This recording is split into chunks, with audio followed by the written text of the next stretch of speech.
Assalamualaikum.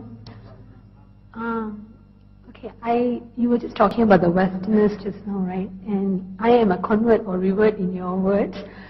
And before I converted, I had a very bad picture about Islam. I mean, sorry to say, I hated Islam. And the reason was because, like you said, because of the Muslims that I had dealt with. I mean, I feel that since we are talking about how to, do the da'wah to non-Muslims, it's very difficult, even for me to even talk to my family because of the picture that we portray to them. I think that if you're talking about Islam itself, okay, fine, it's very, very good religion. It is the only true religion. But don't you think it's wrong to always criticize other religions? I mean, that approach is really wrong. I mean, we criticize Westerners so much. We do that. I mean, whatever you said about rapes and all those things, it occurs in Muslim countries. I mean, Middle Eastern countries. It might not be reported that much, but it goes on. So why do we always pick on them? And the other thing is that about women, you were saying that non-Muslims say that Islam subjugates women, because there are so many things in the Quran that refers to males and females, but somehow whatever that refers to males is just ignored, and everything that refers to females is pressed so hard. Like you were just saying that virtuous husband and wife, but no, I mean, I've only heard it when I've read all the books. It's like you're supposed to get virtuous wife, and I mean, everything is towards the women only. So why do we do that? It's very difficult to convince a non-Muslim because we do that. And one more example is, that I was told that Rasulullah had, like he gave equal hand in helping his wife in housework and all those things. But why do we only have books on how to be a good wife? Why don't we ever have lectures or anything on how to be a good husband?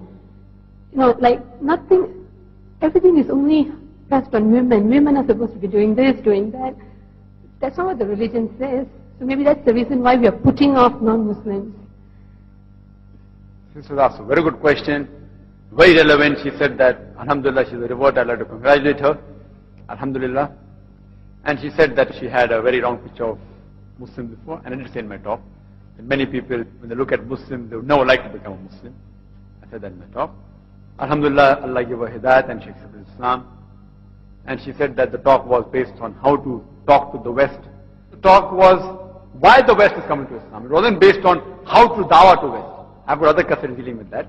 I've got a cassette on misconception about Islam. How specifically to do dawah amongst the West is a different technique. Today my talk was not how to do dawah. It was the reason why West is accepting Islam, and I'm calling a spade a spade. And you said, sister, very rightly that you should not criticize other religion. Quran says that in Surah An-Nam chapter 6 verse 108. Revile not those whom they worship God besides Allah, lest in the ignorance they will revile Allah subhanahu wa ta'ala. But the Quran also says in Surah Isra chapter number 17, verse number 81 and 82, وَقُلْ جَاءَ الْحَقُّ وَزَاقَ الْبَاطِلَ إِنَّ الْبَاطِلَ كَانَ زَهُوقًا. When truth is hurled against falsehood, falsehood perishes. For its nature, falsehood is bound to perish.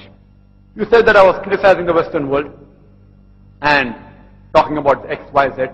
Sister, criticizing means actually what I would say that without any proof. What I was quoting is statistics of America. So if Americans want to criticize America, and if I'm quoting them, then why are you blaming me? Criticizing means what? Actually what I would say, that picking up points and twisting them, like the Westerners do. I'm sorry, I'm blaming them again, but that's a fact. I have to call a spade, and the Westerners love calling a spade, and they're proud to call a spade. They say, no, we are bold, we are truthful. Alhamdulillah, even I'm truthful. It may not go down their throat, that's a different thing. They show in the media that women are subjugated, etc., and I've given the talk on that to clarify.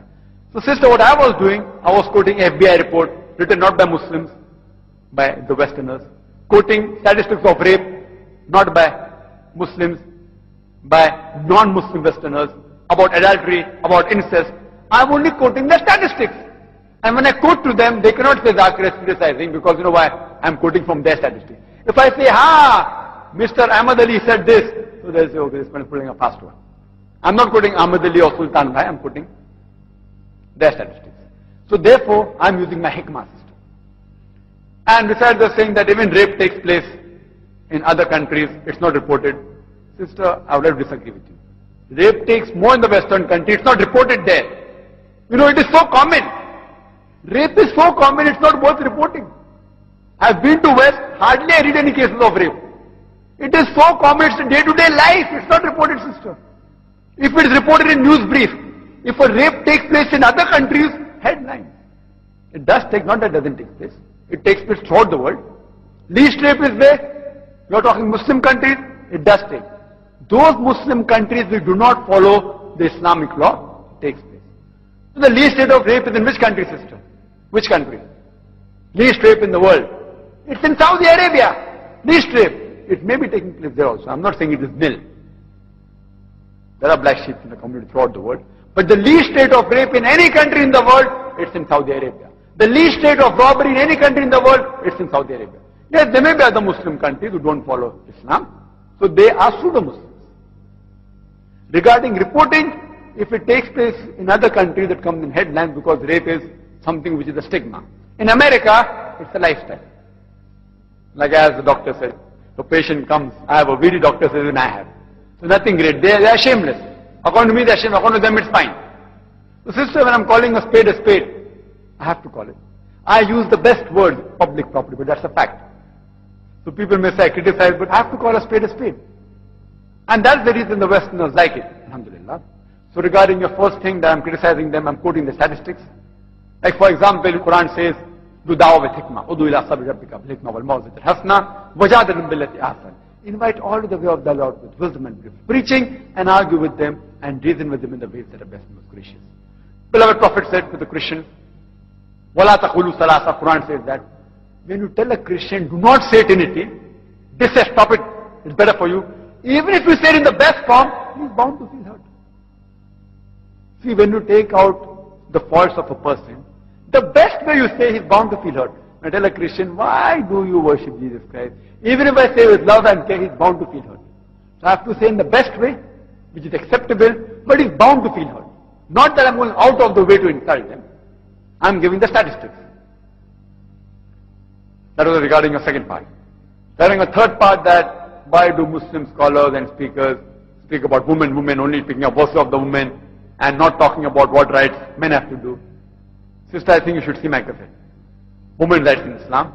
And after I give that talk, people say, when are you going to give a talk, men's rights in Islam? And in that cassette I say what the husband should do to the wife. And even today, if you heard me, when I talked about hijab, I made the same statement which you made. That normally Muslim speakers, they speak about hijab for the woman, but Allah speaks first of the hijab for the man. So why the other people do that, you have to go and ask them. I cannot answer on their behalf. So if you want to see a neutral approach, alhamdulillah, of Islam, you can hear my video cassettes, and there you'll find even in the women's rights in Islam, I've spoken how a husband should behave to the wife. More of that. Educating even the men, and many men, they don't like it, and they say, now when will you give a talk on men's rights in Islam? So sister, I've given talks. Alhamdulillah, Islam believes in equality between men and women. But equality doesn't mean identicality. Men and women are equal, but they aren't identical. And if you hear my talk, I've spoken about spiritual rights of the women, of social rights. I've spoken about economic rights, about legal rights, about political rights, about educational rights.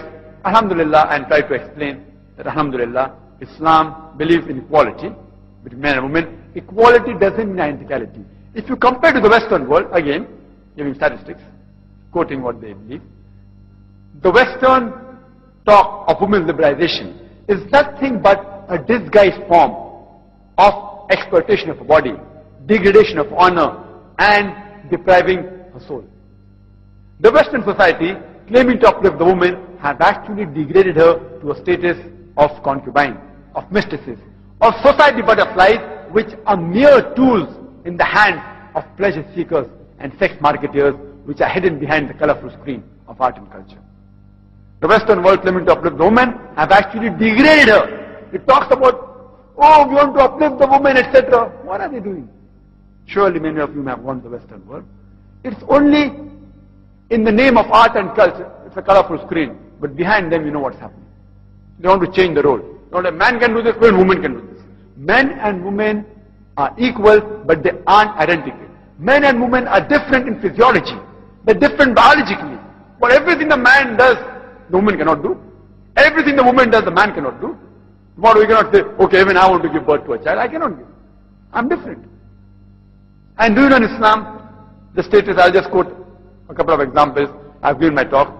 In Islam, where love is concerned and companionship for the parents, our beloved Prophet said in Sahih Bukhari, volume number 8, in the book of Adab, chapter number 2, hadith number 2, once a person came to the Prophet and said, who deserves the maximum love and companionship in this world? So the Prophet said, your mother. The man asked, who next? The Prophet said, your mother. The man asked, after that who? The Prophet said for the third time, your mother. The man asked, after that who? The fourth time the Prophet said, your father. That means 75% of love and companionship, 3/4 of the love and companionship goes to the mother. The remaining 25%, 1/4 of love and companionship goes to the father. In short, mother gets a gold medal. Mother gets a silver medal. She also gets the bronze medal. The father has to be satisfied with the mere consolation prize. See, these are the teachings of Islam. This is what a Prophet taught us. I cannot say, oh, mother gets so much respect, so I also want to give birth to a child. I can't. So men and women, as I said, are overall equal, but they aren't identical. For example, if in a classroom, there are two students, A and B, both of them get 80 out of 100. Both come out first. But if you analyze the question paper has got 10 questions, each carrying 10 marks. In answer to question number 1, student A gets 9 out of 10.